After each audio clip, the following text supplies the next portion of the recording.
Hello guys, ipakita ko sa inyo ito yung adopted ko na ibon, oh. 2 years na ito sa akin. Nahuli ko ito siya kasi summer yun, 2 years ago. Tapos abot hininga siya. Tuwing umaga, nakikita ko sa salamin pang nangangatok ba, lumilipad doon sa may harapan. Tapos sa katagalan, umikot dito sa may kusina. Ano na, uhaw siya sa ilalim ng silya. Sa labas kasi may silya doon. Kaya hinuli ko siya. Pinainom ko ng tubig, akala ko ito mamatay na siya kasi sisiw pa. Hingal na siya. Iyon, inubos niyang tubig. Tapos may pangako ako sa kanya. Pagka gagaling siya, pakawalan ko. Pagbakasyon ko sa Pinas, pagbalik ko dito, puwera buyag. Taba na siya, as in mataba na siya. Ano ito sa amin? Hindi ito yung tinatawag na tukmo kasi yung tukmo sa Bisaya lalaki yun. Ito siya hindi. Manatag ito. Maganda na yung kulay niya. Tapos ngayon ganito na siya. Nawa naman akong pakawalan kasi kung pakawalan ko siya wala na namang pagkain doon sa labas. Nagsusumikap nga siya na makapasok dito sa bahay. Kaya ayun, friend ito ni Miward. Ito inaaway ni Miward. Pag nakawala dito lang sa loob. Ikot-ikot lang tapos babalik na naman siya doon sa hawla niya kasi maraming pagkain. Ayan. So dahil nahuli ko siya ng summer, tingnan niyo lumabas na yung kulay niyang maganda. Kaya ang pinangalan ko sa kanya, si Summer.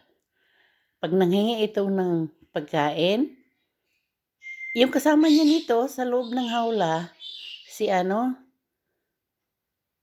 Bluey. Hindi ito inaaway ni Bluey, yung lovebirds ko. Kasi dati, si Bluey naman may kasama yun. Kapwa niya. Lovebirds din pero ibang kulay. Ay pinakawalan niya. Marunong naman si Bluey kasi magbukas ng pintuan at pinakawalan niya. Ito hindi, mas malaki ito sa kanya. Kaya ayan pinalabas ko siya. Nagpapahuli naman. Yan. Mabait ito. Naawa na rin ako. Gusto ko siyang bigyan ng kalayaan sa labas. Pero baka mahuli ito ng pusa. Kainin. Kawawa naman. Yan. Si Summer. Iniisip siguro ng ibon. Nagpapahuli nga ako sa iyo para mabuhay ako, makakain.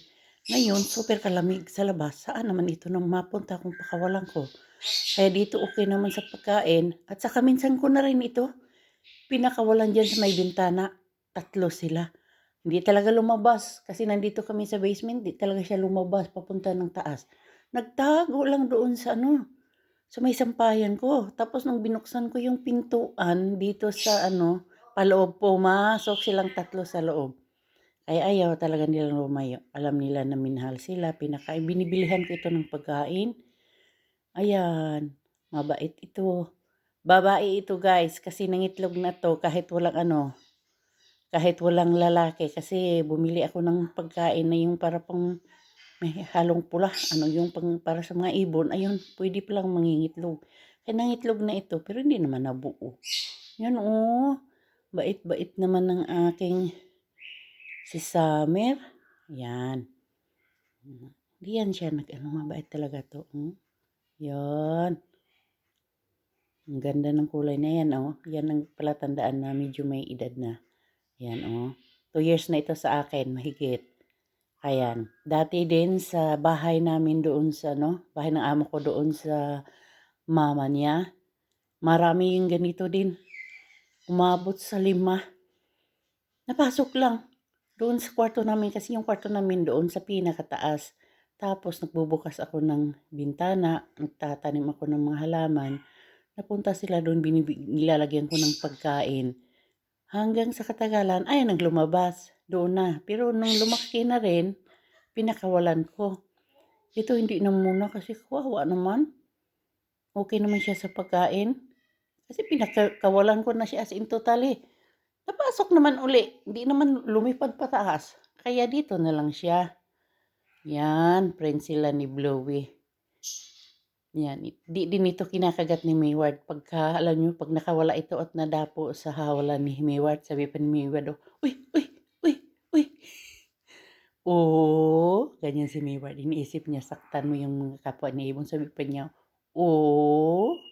Lambing kasi, eh. So, hanggang dito lang guys, ayan, pinakita ko lang sa inyo si Summer.